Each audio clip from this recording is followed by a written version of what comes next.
किसी ने बड़े कमाल की बात कही है कि अंतर बहुत छोटा सा है। जो आपकी तारीफ करता है वो आपकी स्थिति को देखता है, और जो आपकी चिंता करता है वो आपकी परिस्थिति को देखता है।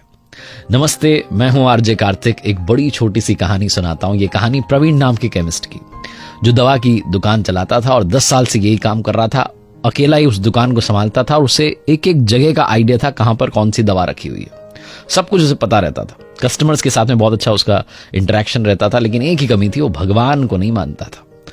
उसका मानना था कि भगवान होते ही नहीं है। बड़ा नास्तिक जो है किस्म का व्यक्ति था। उसके पिताजी उसे समझाते समझाते दुनिया छोड़ के चले गए, लेकिन उसने कभी भरोसा नहीं किया कि भगवान होते हैं। उसकी एक और बुरी आदत थी, वो ताश खेलने लग जाता था जब उसको समय मिलता था दोस्तों के साथ में।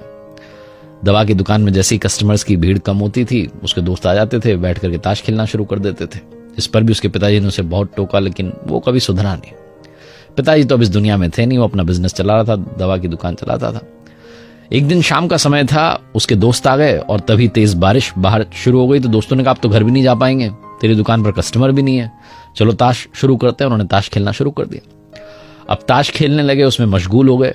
तभी एक छोटा बच्चा आया, दौड़ा भागा और कहने लगा कि अंकल अंकल, मुझे दवा चाहिए, मेरी माँ बीमार है, तुरंत दवा दीजिए, वो बहुत बीमार है, परेशान हो रही है, उनकी जान ना चली जाए। बहुत छोटा सा बच्चा था, बहुत रिक्वेस्ट कर रहा था। अब प्रवीण का दिमाग दोस्तों के साथ में ताश खेलने में इतना बिजी था कि मन नहीं कर रहा था कि उठ करके जो है उसको दवा दे। लेकिन दोस्तों ने कहा, भाई किसी की मदद कर दे, आया कोई। फिर प्रवीण को लगा, हाँ मेरा तो काम भी यही है, मैं यही तो करता आया हूँ, इसके साथ मुझे धोखा नहीं करना चाहिए। तो उठ गया मदद करने के लिए। उस बच्चे जाकर पूछा, हाँ बेटा क्या हुआ? वो बता ही रहा था बच्चा। तभी लाइट चली गई। अब ओवर कॉन्फिडेंट तो था ही, इसको लगा मुझे तो पता ही कहाँ कौन सी दवा रखी है। इसने तुरंत वो दवा की बोतल निकाली, दे दी बच्चे को। बच्चा चला गया खुश होकर के पैसे देकर। इधर जो दोस्त उन्होंने कहा, भाई अब लाइट भी चली गई, ताश खेलने में मजा नहीं आ रहा, बीच में गेम रुक गया, अब हम चलते हैं अपने अपने घर, फिर कभी खेलेंगे। ऐसा बोल करके दोस्त भी निकलने लगे। प्रवीण को भी लगा कि अब लाइट तो चली गई है, कस्टमर्स भी आएंगे नहीं, बाहर बारिश हो रही है, तो दुकान बंद ही कर देता हूँ, घर चलता हूँ। ये भी दुकान बंद करने की तैयारी कर ही रहा था कि अचानक से लाइट आ गई। लाइट आई तो इसने अपना सिर पकड़ लिया। इसे पता चला कि वो अंधेरे में इसने जो थी चूहे मारने की दवा की जो शीशी होती है ना, वो दे दी थी उस छोटे बच्चे को। प्रवीण को समझ नहीं आ रहा था कि क्या पाप कर दिया।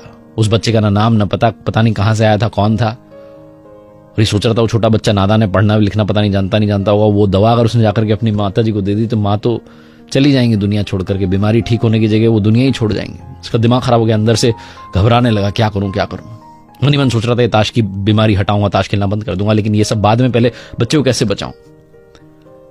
तभी ऐसा होता है ना कि अंदर से आवाज आती है। इसको अपने पिताजी की आवाज आई, जो कहते थे हमेशा कि एक बार भगवान से भी बात कर लिया कर। और उसके पिताजी से समझाते समझाते दुनिया छोड़ के चले गए। पिताजी ने कहा था कि जब तुझे लगे ना कि अब कुछ भी तेरे पास में ऑप्शन नहीं है, एक बार भगवान के सामने आंख बंद करके हाथ जोड़ के खड़े हो जाना। इसी विचार के साथ पीछे पलटा तो वहां ऊपर की तरफ इन्होंने भगवान श्री कृष्ण की मूर्ति लगाई हुई थी। अब पूजा पाठ तो करता नहीं था, धूल जमी हुई थी वहां जाकर के, फिर भी घबराया हुआ था, कुछ ऑप्शन नहीं था। आंख बंद की, हाथ जोड़े और बोलने लगा, भगवान अब तो आप ही बचा लो, पता नहीं क्या होगा, मैंने इतने ईमानदारी से दुकान चलाई, सब खत्म हो जाएगा आज। आंख बंद की ही थी, हाथ जोड़ी थी कि बच्चा दौड़ के वापस आया। अंकल अंकल, उसकी आवाज से इसका ध्यान टूटा, वापस पलटा, बेटा क्या हुआ? कहने लगा कि अंकल वो बारिश तेज हो रही ना, आंगन में मेरा पैर फिसल गया, वो बॉटल जो आपने दी थी दवा की, वो शीशी टूट गई, दवा सब बिखर गई, मुझे दूसरी बॉटल दे दो ना, पर मेरे पास में पैसे नहीं है। प्रवीण ने गहरी सांस ली, भगवान की तरफ मन ही मन धन्यवाद किया, बोले आज तो आपने बचा लिया। बिना देरी के इसने वो सही वाली जो दवाई की बोतल थी वो बच्चे को दी। बच्चे ने कहा, अंकल पैसे नहीं। बोले नहीं बेटा, तू जा, मम्मी को ठीक कर, उनको दवा दे और बाद में आंगन साफ कर देना जहां दवा गिरी है, ठीक है? मम्मी का ख्याल रखना, और कुछ चाहिए तो आ जाना यहां पर दवा लेने के लिए, पैसे की चिंता मत करना।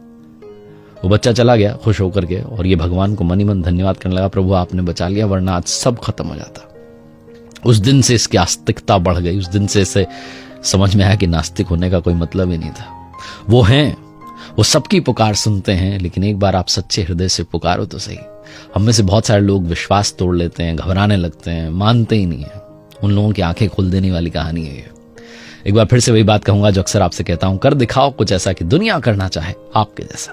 अगर आप कुछ अच्छा सुन रहे हैं तो माय एफएम सुन रहे हैं, चलो अच्छा सुनते हैं। और हाँ, मैंने अपनी ऑफिशियल वेबसाइट लॉन्च की है www.rjkartik.in, जहां पर कुछ कोर्सेज हैं, आप जाकर के देखिएगा, आपके काम आएंगे।